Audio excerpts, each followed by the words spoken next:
Best varicose veins చికిత్సనే పొందండి. నొప్పి లేని చికిత్స కోసం సంప్రదించండి ఎబిస్ హాస్పిటల్. నమస్కారం, మీరు చూస్తున్న సుమన్ టీవీ. నేను మీ కీర్తి. నాతో పాటు ప్రముఖ ఆధ్యాత్మికవేత్త అనంత లక్ష్మి అమ్మగారు ఉన్నారు. నమస్తే అమ్మా. నమస్తే తల్లి. అమ్మ, న్యూ ఇయర్ వచ్చేసింది కదా, వచ్చేసింది. పాత క్యాలెండర్లు ఫర్ ఎగ్జాంపుల్ తీసేయాలి. కానీ పాత క్యాలెండర్ల పైన దేవుడు చిత్రపటాలు ఉంటూ ఉంటాయి, చాలా వస్తువుల పైన ఫర్ దట్ మ్యాటర్. దేవుడు వస్తువులు ఉంటే అవి ఏం చేయాలి అర్థం కావట్లేదమ్మా. ఏం చేయాలంటారు? చాలా సమస్యనమ్మా. క్యాలెండర్ల గురించే కాదు, మనం దీపావళికి కొంటే లక్ష్మీ బాంబు అని లక్ష్మీ అమ్మవారి ఫోటో ఉంటుంది దాని మీద. ఇప్పుడు రావట్లేవమ్మా, పోట్లాడి పోట్లాడి పోట్లాడి మీ పోటీ వాళ్ళు పోట్లాడాం, అదే అంటున్నా. అలాగే నిన్ననే ఎవరు అడిగారు, బియ్యపు రవ్వ కొనుక్కున్నారట, కవర్ మీద అమ్మవారి లలిత బ్రాండ్ ఏదో సమ్ బ్రాండ్ లలిత అమ్మవారి ఫోటో ఉంది ఆ కవర్ మీద. దాన్ని ఏం చెయ్యాలి? మరి ఏం చెయ్యాలి? నగలు కూడా వచ్చేస్తున్నాయి. మరి నగలు అయితే పర్వాలేదు, అలంకరించుకుంటాము, బంగారమే గనక లోపల పెట్టుకుంటాము. కానీ అన్ని వేళలా వేసుకోవడానికి కుదరదు కదమ్మా. అప్పుడు ఏంటి పరిస్థితి? అట్లాంటప్పుడు వేసుకోరు కదా. సాధారణంగా సంప్రదాయం తెలిసినటువంటి వాళ్ళు ఇలాంటి నగలు మామూలుగా నిత్యం వేసుకునేవి కాక మామూలు నగలన్నీ రోజు వేసుకోరు కదమ్మా. పెళ్లిళ్ళకో పేరెంటాలకో వేసుకుంటారు. అట్లాంటప్పుడు వేసుకోకూడని సమయాల్లో పెళ్లిళ్ళకే వెళ్ళేవారు కాదు పూర్వం. అంచేత సమస్య రాలా. ఇప్పుడు వెళ్తున్నారు. మనం కరెక్ట్ ఉన్నా మన చుట్టుపక్కల వాళ్ళు ఎలా ఉంటారు అవి సమస్య ఏం లేదు. చుట్టుపక్కల వాళ్ళతో మనకి సంబంధం ఏం లేదంటారు. నగల వరకే నగలు వేసుకోవటం. అరే వీటన్నిటిని ఏం చెయ్యాలి? అలాగే శుభలేఖలు. మీరు క్యాలెండర్లు ఒకటే చెప్తున్నారు, ఒక్కొక్క శుభలేఖ ఎంతంత ఖరీదు ఉంటుందమ్మా.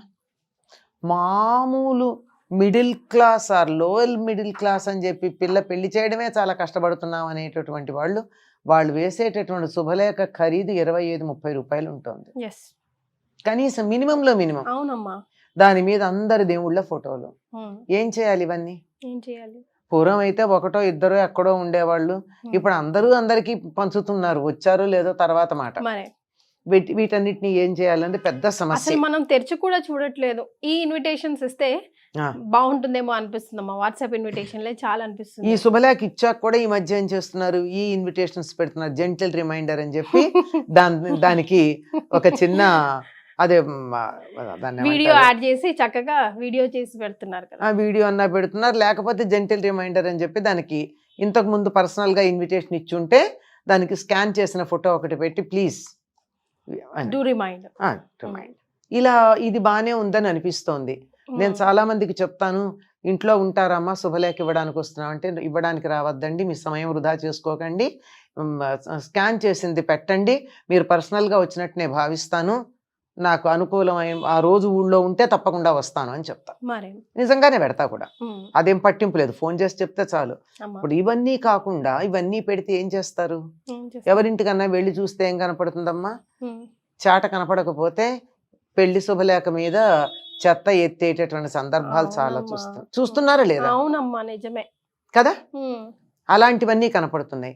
వీటన్నిటి నుంచి ఏం చేయాలని చాలా మందికి సందేహం. పూర్వకాలం అయితే ఎలా ఉండేది అంటే, పూర్వకాలం అంటే కొద్ది కాలం మా చిన్నతనంలో ఒక క్యాలెండర్ దేవుడిది ఉంది అంటే వెతుక్కుని తెచ్చుకునేవాళ్ళు. దాని మీద పంచాంగం ఉండదు, ఊరికే తేదీలు ఉంటాయి అంతే, పంచాంగం వ్యవహారం ఏమి ఉండదు. దాని తర్వాత ఫోటో కట్టించుకునేవారు. మీరు గనక చూసినట్టయితే పూర్వం ఎస్ మార్క్ బీడీలు, 30 మార్కు బీడీలు, అది చిన్న మూల ఎక్కడో ఉన్న దేవుడి ఫోటోలు మీకు కనపడతాయి పాతకాలంవి. అంటే వాళ్ళు అలా వేసేవాళ్ళు, వీళ్ళు కట్టించుకునేవాళ్ళు. ఇప్పుడు అట్లా కాదు కదా.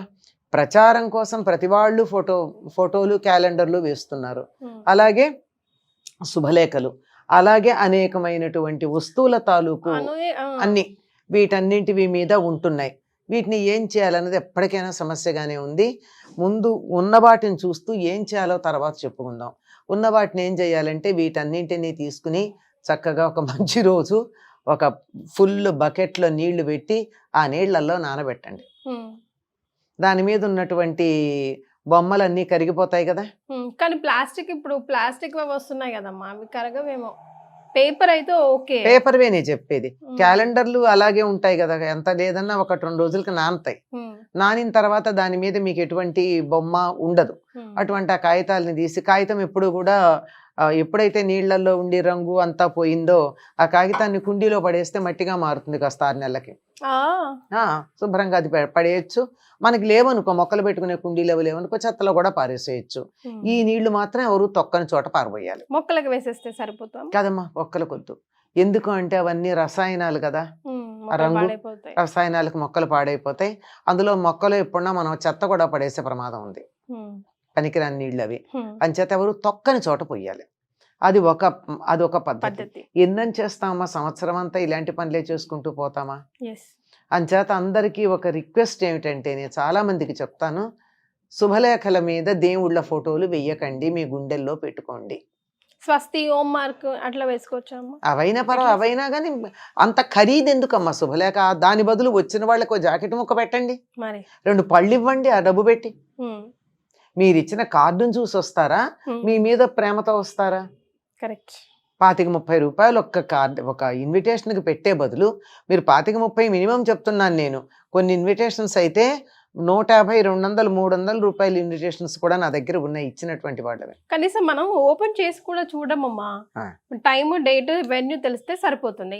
అది ఎలాగో మళ్ళీ లొకేషన్ పెట్టండి అని అడుగుతాము. ఇవన్నీ సరిపోతాయి. ఇప్పుడు మేము అంటే పుస్తకాలు చదివే అలవాటు ఉన్న వాళ్ళం ఏం చేస్తామంటే, మేము చక్కగా కత్తెర తీసుకుని పెళ్ళి అయిపోయిన తర్వాత దాన్ని దేవుడి ఫోటోల వరకు కట్ చేసి బుక్ మార్క్స్ గా పెట్టుకుంటాం. అంతవరకు, మొత్తం అంతా కాదు. ఏదో వెంకటేశ్వర స్వామి ఫోటో పెడతాడు, అది కూడా వెంకటేశ్వర స్వామి ఫోటో మామూలుగా పెట్టరు కదా, గోల్డెన్ కలర్ పెడుతూ ఉంటారు, కొంచెం ఉబ్బెత్తుగా కూడా ఉంటాయి. బాగానే ఉంటుంది బుక్ మార్క్ గా. మన రామాయణం చదువుకుంటేనో మరొకటి చదువుతేనో బుక్ మార్క్ గా. ఇవన్నీ ఇలా కట్టలో ఒక చిన్న అట్టపెట్టెలో పెట్టేసి, ఇలాంటివన్నీ పుస్తకం చదువుతున్నప్పుడల్లా ఒక్కొక్క పుస్తకంలో ఒక్కొక్క బుక్ మార్క్ గా వాడతాం. కానీ ఎన్నని వాడతాం, అది కూడా ఎన్నని వాడతాం. అందుకని పిల్లలకి ఇచ్చి వాళ్ళతో కూడా చేయించి, ఇది జాగ్రత్త, ఇప్పుడు చింపకండి, దీన్ని పుస్తకాన్ని ఇలా ఎంగిల్ చేతులతో తీయకండి, దీన్ని ఇలా ముట్టుకోకండి, గుర్తుపెట్టుకోవడానికి ఇది ఉంటాయి.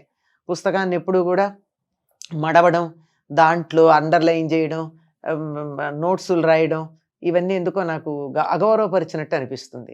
ఇప్పుడు మార్క్ చేసుకోవాలంటే తప్పు ఉందంటే కరెక్ట్ చేసుకోవచ్చు.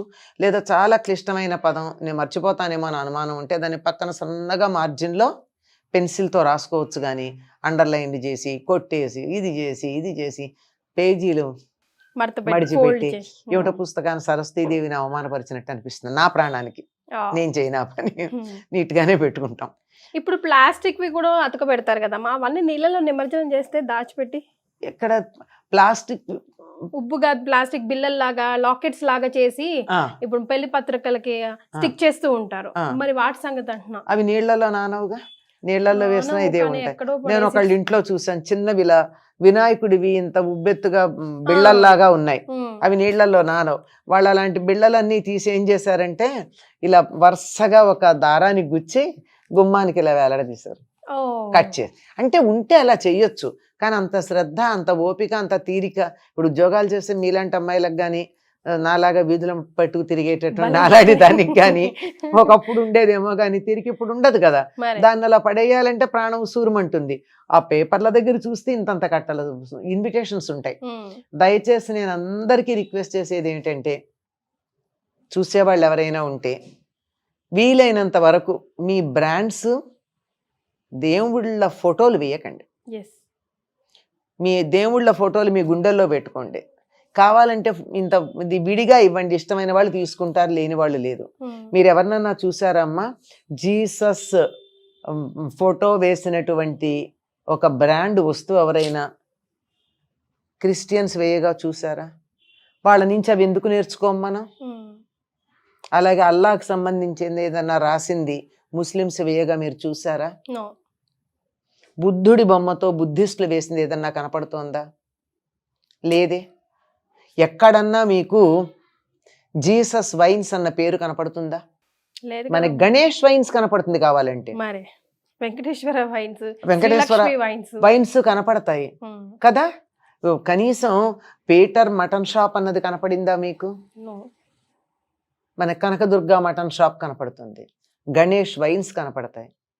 దేవుడిని మనం చాలా ఆత్మీయంగా చూసుకున్న అప్నాపన్ అంటారు, owning him, it's okay. But ఎంత ఓన్ చేసుకున్నా you can't do that blasphemy అంటారు. అలా దేవుడి పట్ల అపచారం చేయకూడదు. దేవుడి పేరు చెప్పి ఏదైతే మనం పనికిరాని అనుకుంటున్నామో తప్పనిసరి సామాజిక తప్పిదాలవన్నీ. ఉమ్. అటువంటి వాటికి దేవుడి పేరు ఎందుకు పెట్టుకుంటారు? మీరు ఎక్కడన్నా చూసారా? ఒక్కటి నేను అడుగుతున్నాను. లేదమ్మా, నిజమే. మీరు అంటుంటే ఆలోచిస్తుంటే నిజమే కదా. లేదు, మనం ఎందుకు చేస్తున్నాం? Not even in foreigns. ఎక్కడ ఏ దేశాల్లో లేవు, ఏమీ ఉండవు. రకరకాల పేర్లు పెట్టుకుంటారు, అంతేగాని వాళ్ళకి ఇష్టమైనటువంటి దేవుడి పేరుని అలా దుర్వినియోగం చేయరు. మనం అక్కడ చేస్తున్నాం. నీకు నిజంగా దేవుడి మీద ఇష్టం ఉన్నట్టయితే నీ గుండెల్లో పెట్టుకో.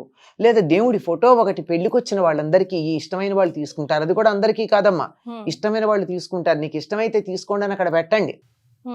2 తీసుకుంటారు, కొంతమంది అసలు తీసుకోరు. అలాగే ఎక్కడికన్నా వెళ్ళొస్తే తీర్థయాత్రలకు వెళ్ళి రాగానే వస్తూ అక్కడ దేవుళ్ళ ఫోటోలు తీసుకొచ్చి అందరికీ ప్రసాదాలతో పాటు పంచుతారు. ఏం చేస్తారు ఆ ఫోటోలు? నాకు 10 మంది ఫ్రెండ్స్ ఉంటే 10 మంది కాశీ కడితే 10 మంది నాకు విశ్వనాథుడి బొమ్మను ప్రసాదం తెచ్చిస్తే ప్రసాదాలు తింటాను, గంగ ఇస్తే పెట్టుకుంటాను, అవసరం ఉంటే వాడతాను. 10 విశ్వనాథుడి ఫోటోలు నేనేం చేసుకుంటాను? ప్రాక్టికల్ గా ఉండాలి కొంచెం, అది ఆలోచించాలి. మనం మతం మీద, దైవం మీద, మతం అనే పదం కూడా చాలా సంకుచితం, అది వాడను నేను సాధారణంగా.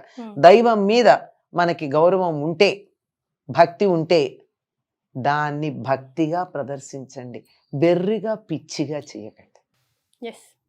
ఏమో పెట్టుకున్నారు, ఫలానా లక్ష్మీదేవి పేరు పెట్టుకుంటే కలిసి వస్తుందని పెట్టుకున్నారు, అంతవరకు పెట్టుకోండి, పర్వాలేదు.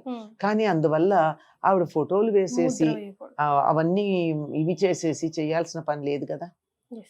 మీకు ఓపిక ఉంటే చక్కగా ఆ క్యాలెండర్కి అయ్యే ఖర్చుతో మామూలు క్యాలెండర్ వేసి ఒక చక్కని వెండి లక్ష్మీదేవి రూపు లాంటిదో ఆ ఖరీదుకు రానే వస్తుంది, ఇవ్వచ్చుగా. వాళ్ళు దాచుకుంటారు, సంతోషపడతారు, దేవుడి దగ్గర పెట్టుకుంటారు, లేకపోతే బీరువాలో దాచుకుంటారు. అంతేగాని ఏమో నాకెందుకు అలా చేస్తే బాధ అనిపిస్తుంది అమ్మా. 100% అమ్మా. ఆ దైవాన్ని మనం బజార్కి ఇడ్చామా, రోడ్డును పడేసామా, మనకంత అవసరమా, ఎందుకు ఇది అంటే? ఆయనకు అవేం లేవు, ఆయనకు అదేం పర్వాలేదు అసలు. సమస్తాన్ని సమంగా చూసే భగవంతుడికి మనం రోడ్డు మీద పెట్టామా, పక్కన పెట్టామా, మనకుంది కదా, మనకు ఆ రకమైన ఇది ఉంది కదా. చాలా బాధ అనిపిస్తుంది. కానీ ఉన్న వాటిని ఏం చెయ్యాలి అంటే, ఇదిగో నీళ్ళల్లో వేసి కరిగించేసి ఆ నీళ్ళు ఎక్కడ తొక్కని చోట పోసి ఆ అడుగునున్నటువంటి పల్పు బయట పడేసేయండి. లేదా ఓపిక ఉన్నటువంటి వాళ్ళు బుక్ మార్క్స్గా కట్ చేసి, అప్పుడు కొద్దిగా ఉండేవి కనుక చేసేవాళ్ళం. ఇప్పుడు రోజుకు 100 వస్తూ ఉంటే ఏం చేస్తాం? చేయగలిగినంత చేస్తాం, లేనటువంటి వాటిని అక్కడ పెట్టుకుంటాం. విన్నారు కదా అమ్మ చెప్పింది, కాస్త ఆలోచించండి.